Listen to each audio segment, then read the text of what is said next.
A very good afternoon to all the participants. I, Goretti Falcao, Coordinator of Department of Extension Service, on behalf of GVM's Dr. Dada Vaidya College of Education, extend a warm welcome to you all for this webinar today. As you all must be aware that 3rd December is observed as International Day of Persons with Disabilities. The annual observance of the International Day of Persons with Disabilities was proclaimed in 1992 by the United Nations General Assembly Resolution 47-3. It aims to promote the rights and well-being of persons with disabilities in all spheres of society and development, and to increase awareness of the situation of persons with disabilities in every aspect of political, social, economic, and cultural life. UNESCO will mark the International Day with a week-long program from 25th November to 3rd December 2020 under the theme Building Back to Better towards an inclusive, accessible, and sustainable post-COVID-19 world by, for, and with persons with disabilities. Disability inclusion is an essential condition to upholding human rights, sustainable development, and peace and security. It is also central to the promise of the 2030 Agenda for Sustainable Development to leave no one behind. The commitment to realizing the rights of persons with disability is not only a matter of justice, it is an investment in the common future. In view of the above, the Department of Extension Services of GVM's Dr. Dada Vaidya College of Education have come up with this webinar on creating inclusive learning friendly environments. We have amongst us the officiating principal of our college, Dr. Jojen Matthew. I now invite Dr. Jojen Matthew to welcome the gathering.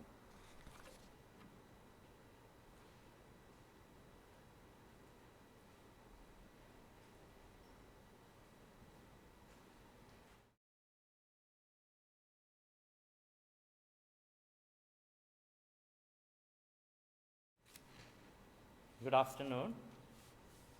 This program is being organized in connection with International Day of Persons with Disability. I'll remove the mask. Okay. Yeah. Now, observance of this day is to promote an understanding of disability issues and to mobilize support for the dignity, rights, and well-being of persons with disabilities. So I am very happy, and I would like to congratulate Mrs. Goretti for taking the initiative for organizing a program like this on this particular day or in connection with this International Day of Persons with Disability. Now today we have our resource person, Dr. Giselle Lobo, and I'm very happy that she is our resource person for today's program. I had the privilege of attending some of her lectures. I'm not sure whether it was for my refresher course or it was for orientation course at the university. And she's a very well-known person in the field, and she has contributed a lot for the state in the field of inclusive education. I'm very happy that she is heading the Inclusive Education Department of Sethu Center. I would like to welcome you, ma'am, to this program today. A warm welcome to you. I would like to welcome the staff members of our college for B.Ed, M.Ed, and also the research students, M.Ed students, and all the other students, B.Ed students, pre-primary students, all those who have joined for this program. We would like to welcome you. Though I am not able to say the name of all the faculty members, but I am sure that most of our faculty members have joined for this program, and thank you very much for your support also. And we have Prajakta and Dittej always in front of the computer doing all the needful, and I congratulate them also for taking this initiative for organizing this program. Once again, welcome one and all. Thank you.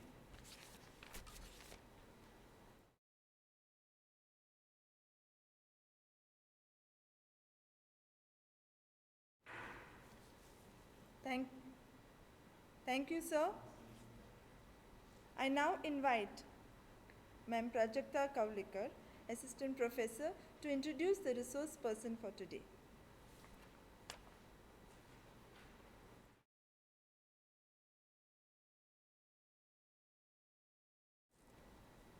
Good afternoon, everyone. It gives me immense pleasure to introduce our resource person of the day, Ma'am Giselle Lobo. Giselle Lobo is a passionate advocate of inclusive education. She believes that all children have a right to attend the school of their choice and has worked for many years to make this reality in the state of Goa. She set up the first life skill resource room in Goa, which gives children with severe disabilities an opportunity to be a part of mainstream schools in their community. She was awarded a PhD for the subject of including children with autism in the mainstream classes through the use of universal design for learning. Currently, she is the head of inclusive education at Setu Center, where she is involved in working with parents, teachers and principals to develop learning environments which are more inclusive in nature. Ma'am, I request you to take over, please. At the onset, let me express my sincere appreciation to GVM College and especially Ms. Falcao for organizing this webinar. I think it's a great way for us to get awareness about persons with disabilities on the eve of the day that has been set aside for them. I hope that you all will enjoy this presentation and there will be many questions and we go away with different perspectives and views on persons with disabilities.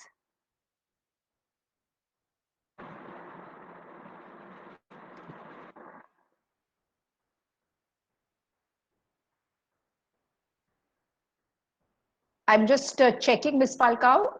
Can you see my screen? Yes, ma'am. Great. I very briefly want to talk about Setu, which is the organization of which I'm a part. Setu is a child development and family guidance center in Goa. Our mission statement is that we are a bridge between children and their families, schools, and communities to foster complete development through assessments, development, therapy, educational initiatives, training, advocacy, and capacity building. Our vision is a world where all children are accepted, loved, respected, and celebrated. Child rights are upheld. A world where education will be fully inclusive and all children will have the opportunity to reach their full potential, whatever their ability. We do this through starting as young as possible, focusing on the strengths of children, of families, of schools, and building bridges so that every stakeholder who is involved in the upbringing and education of a child is a part of this process.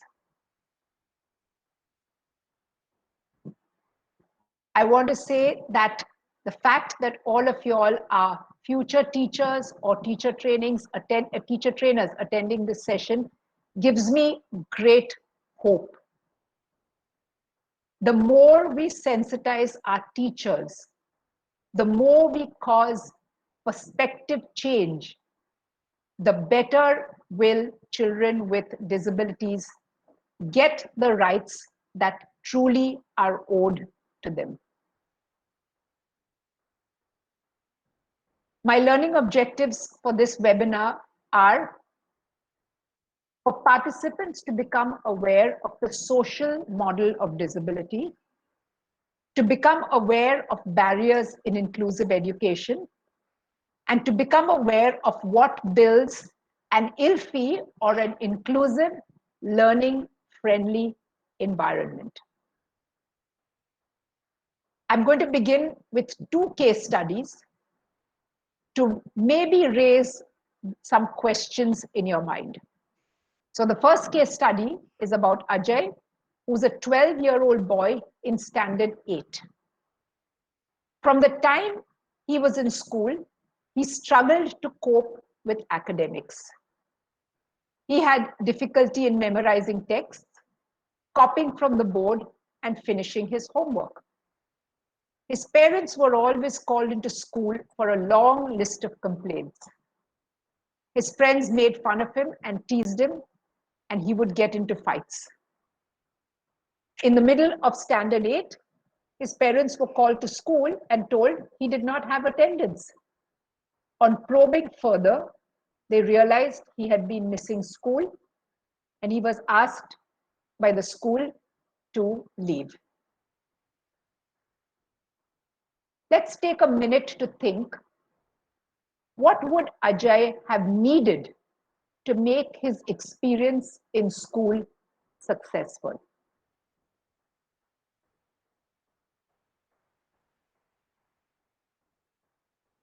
I don't want you all to answer right now, but I just want you all to think. If you were a teacher, you were Ajay's teacher, could you have changed the outcome of Ajay being asked to leave the school? How would you do that? Now let's take the second case. Vinita is a 16-year-old girl who has just completed standard 10. She uses a wheelchair to move around. She uses her hands for many activities, but cannot write. The school moved all her classes to the ground floor right from the time she was in KG. Right from the start, the school appointed children to give her notes, which the parents would come and copy. The school also appointed a writer for all her exams. They would meet with her parents regularly to ensure that she was able to cope with her studies. So what did Vinita have to make her experience in school successful?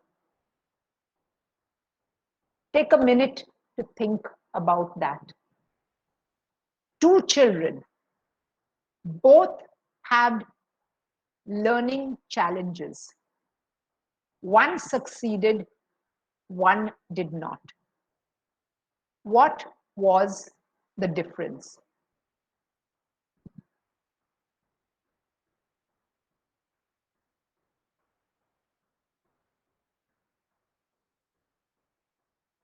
The difference was in the way we perceive disability. The traditional way of perceiving disability is the problem is with the child. The child can't memorize. The child cannot copy from the board. The child does not pay attention. We have a new model of disability, which now says that the difficulties and the challenges are not in the child, but in barriers created by the environment. In Vinita's case, the school said, okay, she uses a wheelchair. That means she can't climb steps. So therefore, all her classes will be on the ground floor. They eliminated the barrier of accessibility. Vinita can't write. No problem. Issue's not with Vinita. We can just ensure that she gets notes. Her parents will do it for her. Vinita might have difficulties. Let's call the parents on a regular basis. Without appearing to do so obviously, the school eliminated barriers to learning in Vinita's life, taking the focus away from Vinita and creating an inclusive, learning-friendly environment. Here's a little cartoon which sums up the difference in the two models. The traditional model on the left talks about the child being the problem. It's also called the medical model of disability. And it says, for this young lady in a wheelchair, her impairment is the problem. They should cure her, maybe have an operation, give her prosthetics, give her crutches, then she'll be able to walk up the steps. But the social model of disability says, hang on a second. The wheelchair is not the problem. The stairs are the problem. They should build a ramp. And if they build a ramp, she can get in. These two ways of perceiving disability are crucial to our understanding of what we are capable of doing. And so, inclusion is not about fixing the child, but it is about removing the barriers that exist. I'm going to repeat this again. When we talk about inclusive education, we do not talk about fixing the child. We talk about fixing the educational environment. We talk about fixing the physical environment. We remove barriers that exist so that any child, no matter what the challenge, can get a chance to succeed. Now, what are these barriers that exist that prevent inclusion from happening? What barriers create an exclusionary environment rather than inclusionary environment? The number one barrier is the attitudinal barrier. As you can see the funny caption over here, the only disability in life is a bad attitude. When I first came to Goa in 2003, I visited many schools with the objective of starting a resource room for children with severe disabilities. 12 schools, I visited 12 schools, 11 schools gave me excuses as these children are aggressive, parents will complain, they will pull down the grade of our school, other children will feel frightened. And therefore, they were not open to including children in their school. The only thing that prevented inclusion at that point was their attitude. The 12th school, Holy Cross High School in Bastora, run by Sister Pushpika in those days, said, you know what, this is what Sister Pushpika said to me. I remember seeing this video talking about including children with all kinds of disabilities in the school. I would love for my school to be something like this. Please come and start this classroom. I am giving you one classroom to do this. Holy Cross Bastora now has a 17-year history of inclusive education. And the first step was taken because of the attitude of the principal, followed by teachers, students, and then the parents. So the first step towards breaking barriers, attitudinal barriers, is to change attitude. And how do we do this? We need to be aware, and every teacher who is listening today, you have to be aware that your class is not a single unit. It is not homogeneous. There are children who differ in terms of culture, religion, interests, learning needs, abilities, talents, socio-economic background. Therefore, once we acknowledge that all children are different, the second thing is we also have to say all children are valuable. All children contribute. A child who comes from a poor socio-economic background will have something to share which is of value. A child who may not be able to excel in maths will have something to contribute which will be of value. The question you have to ask yourself to say whether you are a teacher who wants diversity, who welcomes diversity, is if I'm given the chance to teach a class where every child is the same, or I'm given a chance to teach a class where children are different, their interests are different, their languages are, which class will I choose? And so the first change in attitude is to believe that diversity, differences exist. They are representative of society, and therefore we have to welcome it. The second thing is, just as your college has taken a step towards sensitization of its student teacher trainees, sensitizing stakeholders, creating awareness in whoever is involved in the education of the child. So, one of the schools where Setu partners for inclusive education is Chubby Cheeks School. When Chubby Cheeks Preschool decided to adopt the program of inclusive education, first thing is they said, we want our parents to know about this program.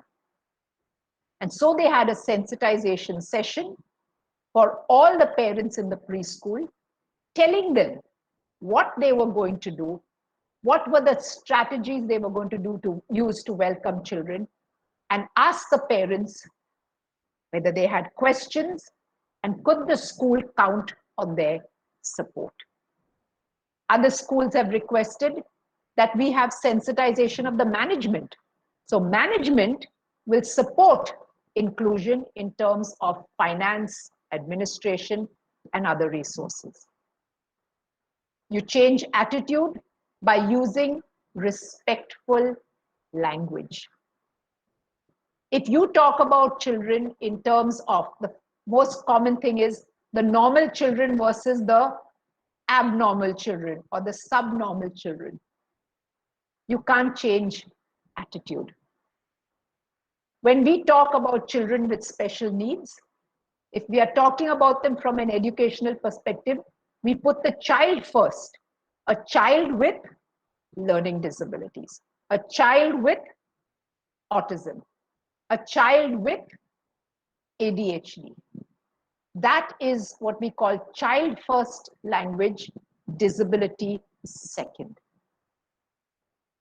A small change like this can be an incredible example to all around you.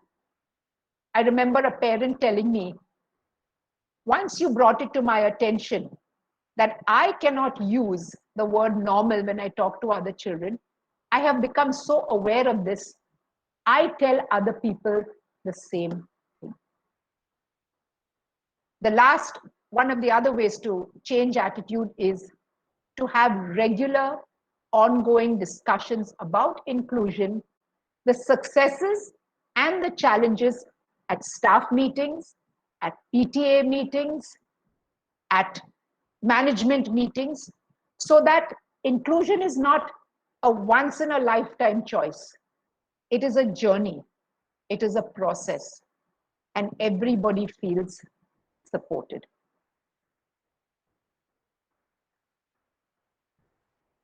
Here is an example of how, how you can promote inclusion through a simple thing like a calendar. Brochures, calendars, admission policy, rules, social media are ways to sensitize all the people who come in touch with your school. So the calendar of Holy Cross Bastora, you can't see it at the bottom, but they have a clear statement there saying, this is an inclusion-friendly institution. Schools like Mano Vikas, schools like Chubby Cheeks, schools like Holy Cross clearly state in their admission brochures, we welcome children with special needs. We have resource rooms to support them. We have teachers who support them. Now with social media gaining prominence, many schools are focusing on the unique strategies that they use to support children with special needs and putting it out. All these efforts, all these strategies contribute to changing attitude.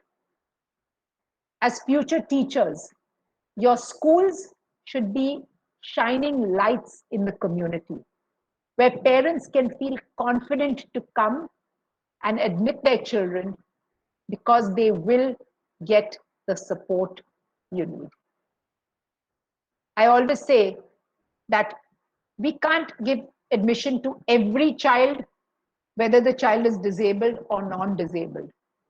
But if we turn away a child who has a disability, we should actively look for ways to ensure that next year or other ways, how can this child be admitted or get admission in a school, a mainstream school, to learn. Many schools now which are so well known for inclusion, the principals are seriously thinking of networking with other principals to see whether they can build similar support services. Here's a small video. Don't worry, there is no sound. It's in everything that you see, to tell you how a simple way to change attitude. Focus on the person, not the disability.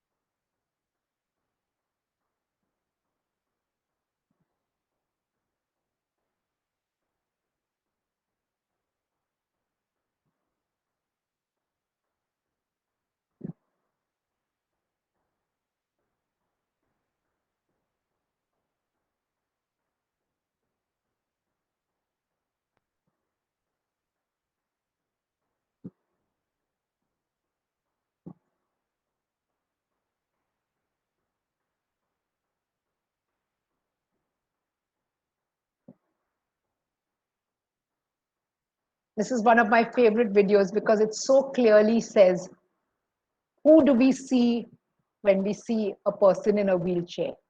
Do we see the wheelchair or do we see the person? Just as a point of interest, when we have children with special needs in schools, the first group of people to accept are the students. It's the adults which need convincing. The second kind of barriers are environmental barriers. Now, environmental barriers refer to your physical environment, which prevents children from entering educational institutions or participating in school-related activities. Here are two examples of an environment.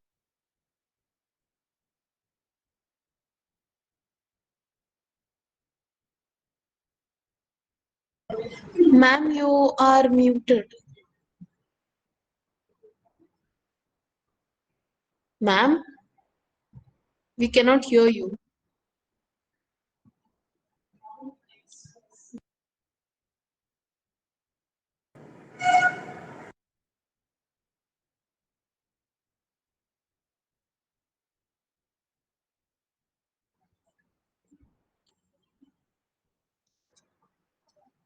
Sorry,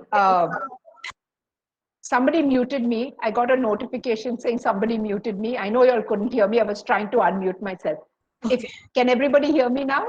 Yes, ma'am, you are audible now. Okay, great. The second kind of barrier that I was talking about was our environmental barriers. As you can see over here, environmental barriers are barriers in the physical environment that prevent a child from either entering the school or indeed using facilities in the school which make it easy, sorry, which then prevent the child from participating in school activities. So steps for a person in a wheelchair is an environmental barrier. When you have buttons or you have switches that a child cannot reach because he or she is in a wheelchair, that is an environmental barrier. If you remember the case of Benita, she's used a wheelchair right from the time she was in school, and the school ensured that she never had to climb steps. They just made sure that every class of us, right from kindergarten to standard 10, was always on the ground floor. Here are a few examples how we eliminate environmental barriers. We change the environment. Ramps to enter buildings, ramps to enter public transport. Here is an example of a path which is used for people who are blind. The straight lines signify you can walk, there's a straight path. The dots signify here's where you can stop. So right from the time the person comes out of the elevator, this was in one of the train stations that were newly built. A person who's blind knows when to walk and where he can stop. The dotted part is the part where the train doors are located, and that's where he or she would stand to enter.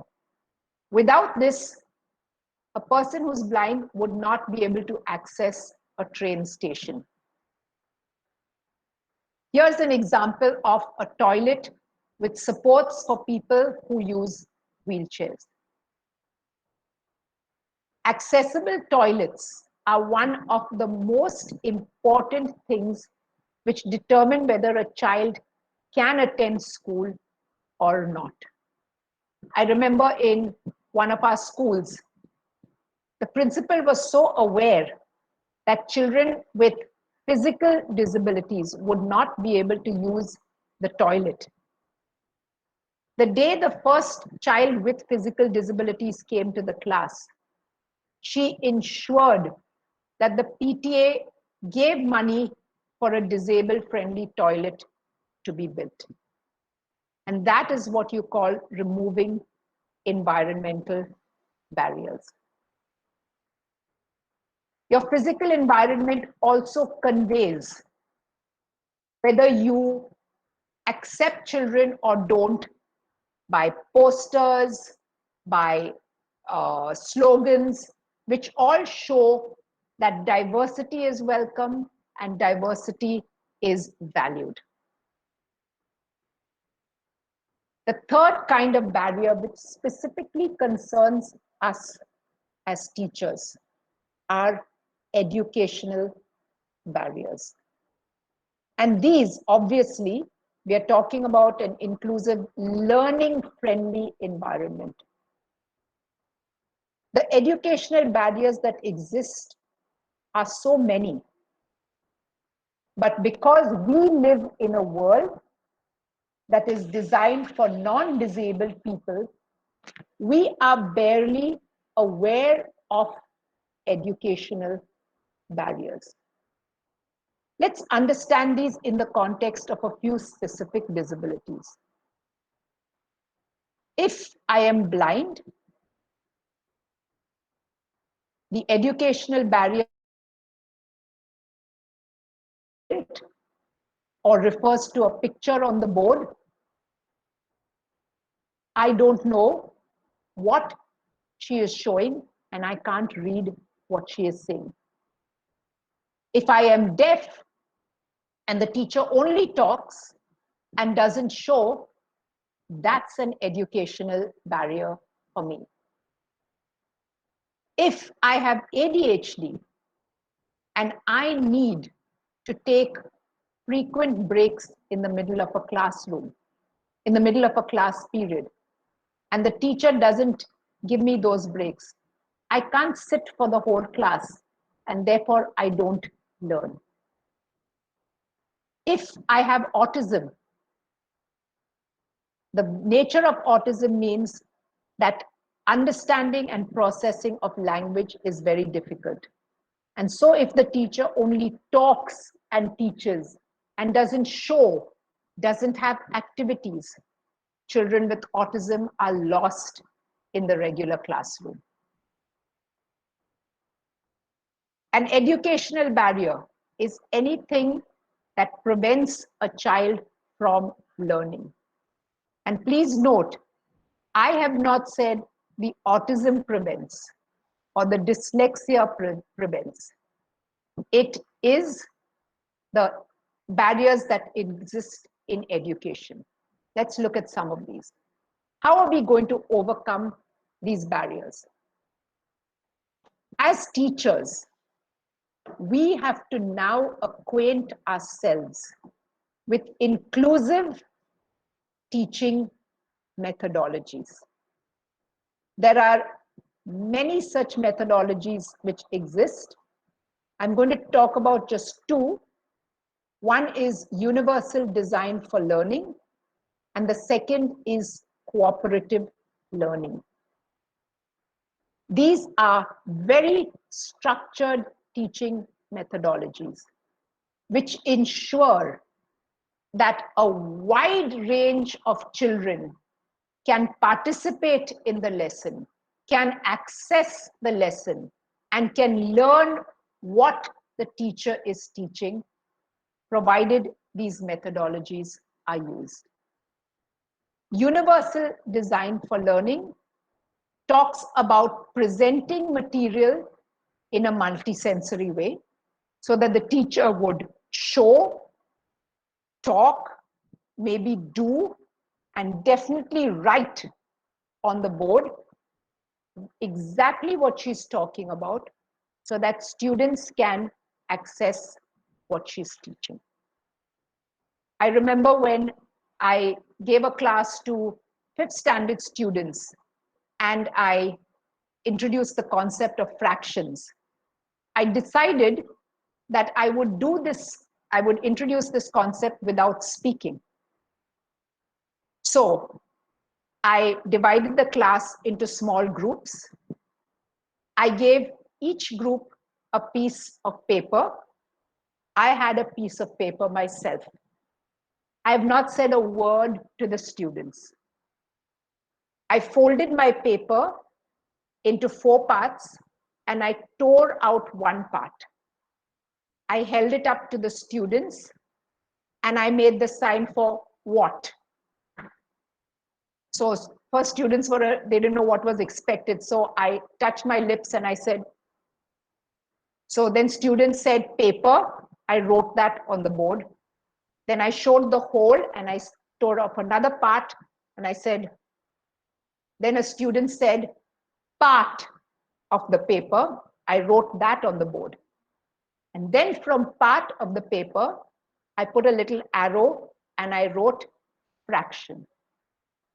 I've not spoken a single word to the students. Now, you all might say, well, how do you know they could read fraction? Now, this is where we are aware that children have diverse learning abilities. I knew very well that there are some excellent readers in the class. I pointed to one excellent reader and asked them to read the word, and sure enough, they read it. I pointed to another one, read the word. They are telling me what it is. I have not spoken as yet. Those children who can see but have difficulty in hearing or in speaking, they still see the word fraction. They link it to that part. And that is one aspect of universal design for learning. I present content through different sensory modes. In this case, it was through the visual mode, showing what a fraction is, writing what a fraction is. And the second part of universal design for learning is, as you can see from all these pictures, and these are from all the schools where we have partnered with them, giving students materials for them to explore. It's called multiple means of engagement. Teaching through activities which are relevant, practical, motivating, fun. And so the students learn, students manipulate materials and then give answers. Students are encouraged to talk about what they have learned. Students are encouraged to show what they have learned. And the final, and this is the most important aspect, the third principle of universal design for learning says, test in different ways. You all may or may not be familiar with the famous cartoon. There are 6 animals: an elephant, a monkey, a fish, a cat, a dog, and a lion. And the examiner is sitting there and he says, for your exam, to get a passing grade, please climb the tree. And of course, the only person who would be able to do that would be the monkey. So when we make our exams based on only writing and learning by rote, many children might not be able to attempt it.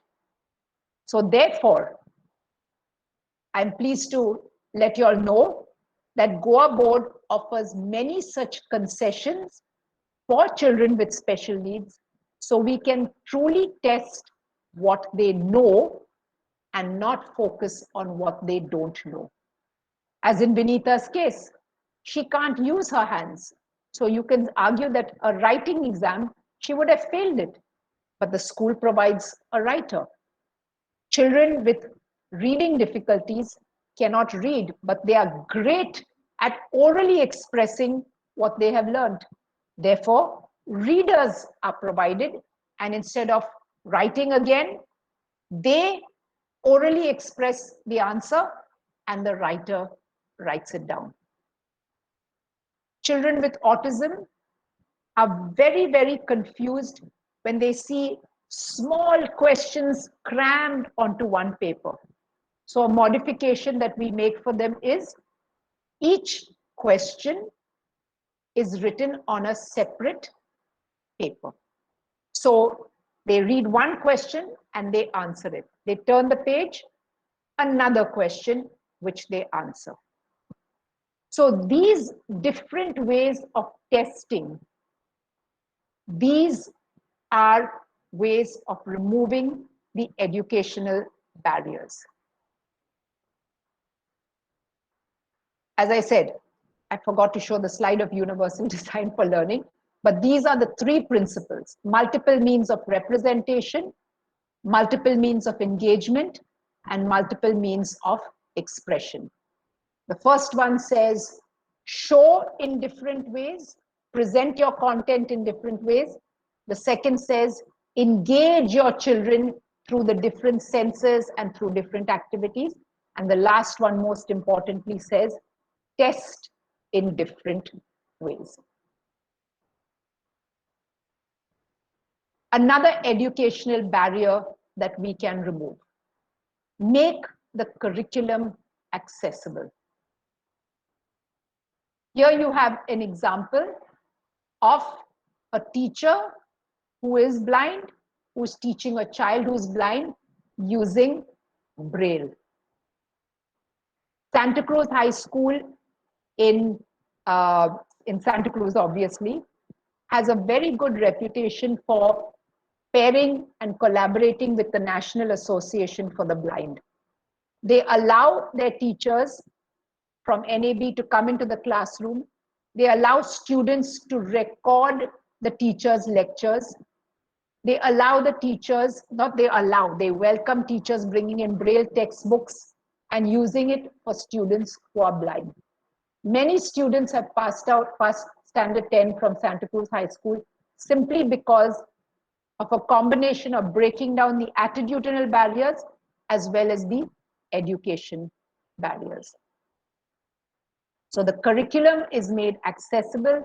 The child can read a textbook by hearing the recorded lectures. The child can get a chance to revise the lesson and therefore learn it. And finally, technology. One of the greatest gifts to make education accessible for children with disabilities is technology. Technology has changed the way all children learn. Your child has a reading difficulty, don't worry. There is text to speech available.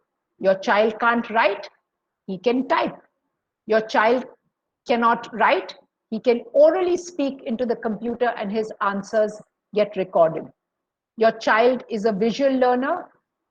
Hundreds of videos, video clips, software learning programs to make visually clear to the child the concept being taught. If you're teaching a lesson on weather, at one point you can only refer to the weather outside, but videos have made it possible for you to talk about weather in all situations because the child gets to see what actually happens. Spell check eliminates the need for children to worry about correct spellings.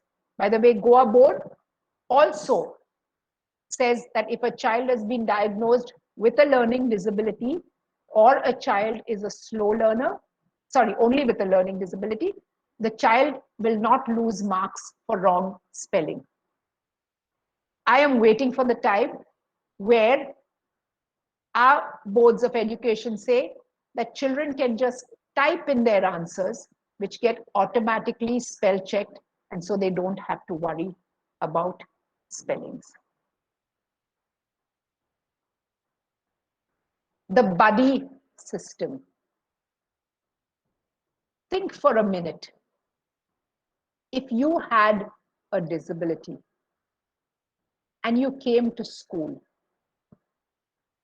if you could not see or had great difficulty in seeing, who would your support system be? When schools are aware of the loneliness, the isolation that children with disabilities can face, having a buddy system is one of the best ways to ensure that a child is included. I remember this boy with autism in standard 4. He had the habit of just halfway through the lesson opening and closing his desk and banging it. The class teacher had appointed 2 buddies for him. his special educator showed the buddies a little list of rules which were visually represented, which said, teacher is talking, don't bang on the desk, keep your hands in your lap, listen quietly. The special educator would sit in with this child first, and then she turned this duty over to the buddies. I saw this with my own eyes. I went to the class, the child began banging the desk, and the buddies turned around and immediately pulled out the paper and said, Andrew, see, the teacher is talking, don't bang the desk, sit quietly, wait till the class is over. The buddies took over the job, so the teacher was not even distracted. When buddies are appointed, I have seen 9th and 10th standard boys come down to the resource room and say, it's recess time, can we not take Ashwin out? Or let's take Sean out to play football.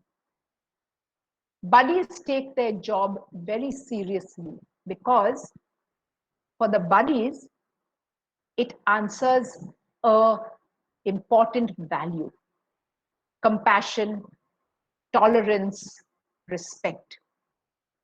So the buddy system is one more way which eliminates an educational barrier because, as you can see in this, buddies help children in class to complete work. Buddies help children in class to take out the correct book.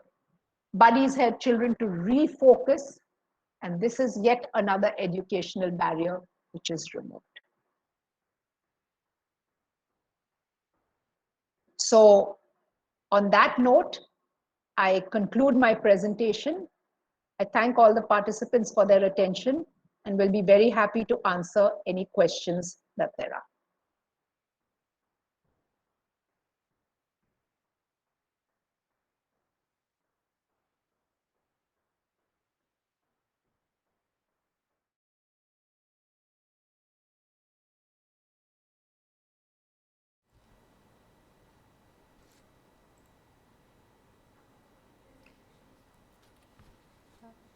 Thank you very much, ma'am Giselle, for such a beautiful presentation. We could understand actually what the teacher has to do in the classroom and how we as teachers can help these children to learn more and to adjust in normal situations. We have few questions. The first question is asked by Dr. Sanjan.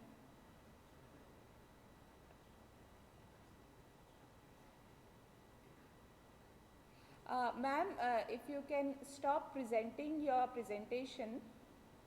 Sure. Yeah, thank you. The first question we have from Dr. Sanjay. How can we sensitize stakeholders for promoting inclusive education? So, thank you, sir, for that question. Very important. In fact, the first step towards building an inclusive learning-friendly environment. If you're going to a school, somebody in that school has to have a positive attitude towards inclusion. It could be a parent, it could be the principal, it could be a teacher. And once you have this partner in inclusion, as I say, you work through them to approach the school. Now, most schools are very happy if someone actually comes up with a plan of action. And so the sensitization can then begin in collaboration with your institute and the school. Sensitizing parents through PTA meetings is a very good way. Sensitizing students through class activities. The one movie I showed you is just one way to sensitize students. Getting persons with disabilities to talk to students, to parents, and share their success stories of inclusion is another way to sensitize. Having principals of schools where inclusion has been successful to come and share their experiences is another way to sensitize. When we sensitize stakeholders, the important message we have to give them is disability exists. We want to welcome it. How do you think you can support us?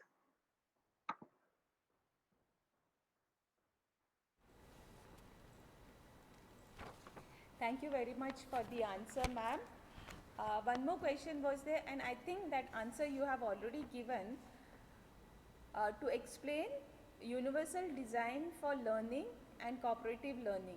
I think before you could show the slide, this question had come in the chat box. So Okay, okay. Ma'am, you were saying about different ways of testing and giving examination to the children with challenges. Is it possible for normal children to also get this type of test? Because we say normal children in a normal classroom, sometimes they feel difficulties in answering the test. I think for that the teachers will have to take little trouble and set different papers. Maybe, I don't know, I just wanted to ask this. That is a very good question. First of all, I will, as I said, stay away from the use of the word normal children. We will either say that typical children or non-disabled children. But if your children are struggling to perform in the classroom, I would look a little more deeply into why they are struggling. Now, I will tell you the two kinds of children that we get in Setu who have academic difficulties. One is the group of children who have what we call a disability due to internal factors. So the brain is wired a little differently. Dyslexia, that's a reading difficulty, a math difficulty. These are the resultant causes. But we get a second group of children, and these are children who come from very socio-economically poor backgrounds, very poor literate backgrounds, or we get children who never ever get an opportunity to hear English. And because of that, they struggle. Now, I just gave a webinar in the morning, and I talked about the importance of including language as a subject. Now, what do I mean when I say language as a subject? We have to be clear, what is our medium of instruction in the school? If our medium from standard 1 to 10 is Konkani, we have to teach Konkani as a language, not as a subject, to all non-Konkani speaking children.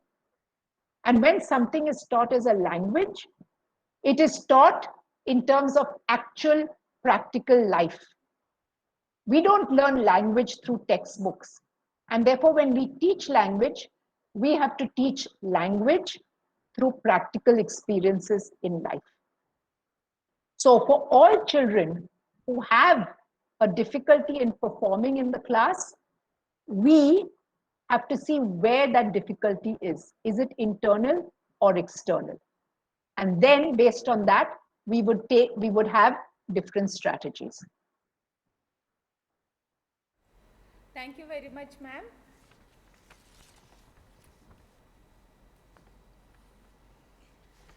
On behalf of GVM, Goa Vidya Prasarak Mandal's Dr. Dada Vaidya College of Education, I, Mrs. Karuna Satardekar, Associate Professor, take this honor to propose vote of thanks.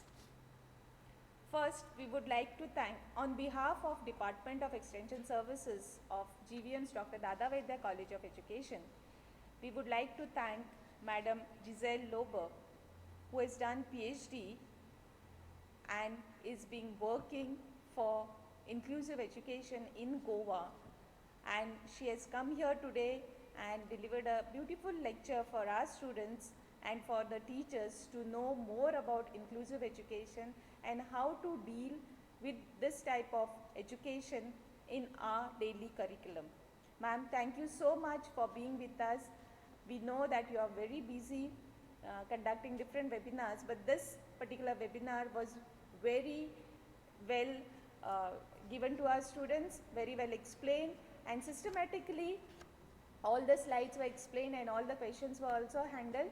We thank you so much for all the knowledge given to us. We would like to thank our officiating principal, Dr.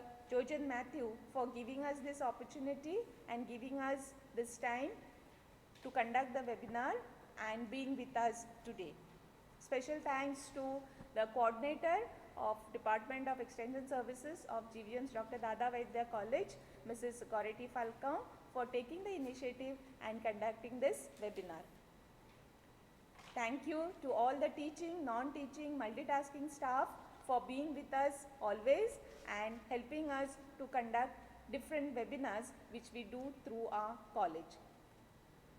Last but not the least, a special thanks to all the students who have logged in and attended this webinar. This will help you in your future endeavors. Thank you everyone. Thank you so much.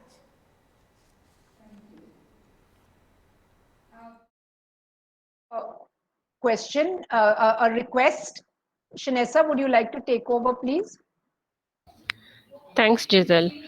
I'm myself Shanessa. I'm the coordinator of the trainings at Setu, and thank you for this opportunity for giving us the chance to talk about inclusive education. I would like all the students to kindly fill out the feedback form.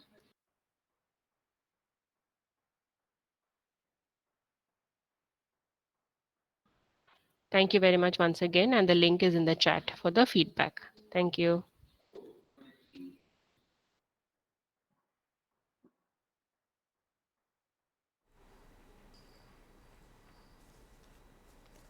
Thank you, Dr. Giselle, once again. Your wonderful presentation highlighted various aspects of inclusive education and how inclusive is all about removing barriers.